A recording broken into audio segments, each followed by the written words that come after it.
அதுக்குரிய GPay number எல்லாம் உங்களுக்கு பின்னாடி ஐயா பேக்ரவுண்டில் கொடுத்துருக்கேன். டிஸ்கிரிப்ஷன் பாக்ஸ்லையும் எல்லா டீட்டெயில்ஸும் இருக்கும். இந்த பயிற்சியை பொறுத்தவரை ஐயா எல்லாருக்கும் வாசி தபம் வாய்க்க வேண்டும்.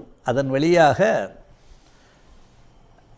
மரணத்தை வெல்லும் அந்த மகா சமாதி நிலை கைகூட வேண்டும் என்பதற்காக 100 ஆண்டுகள் வாழும் அருமையான ஹெல்த் டிப்ஸ், வாசி பயிற்சி, வாசி தவம், கண்களை நன்றாக வைத்துக்கொள்ள சூரிய யோகம், இந்த வாசி பயிற்சி முழுமையாக கைகூடும் வண்ணம் பரியங்க யோகம் என்று விந்துகட்டும் வித்தை, குண்டலினி யோகம், நல்ல செல்வந்தராக வாழ்வதற்கு மனதை எப்படி மைண்ட் செட் அமைக்கணும் அப்படி என்பதை விளக்கும் வகையில் குபேர யோகம், இப்படி ஒரு 5-6 வகையான யோகத்தை 3 நாட்களில் கற்றுத்தருவது தான் என்னுடைய நோக்கம்.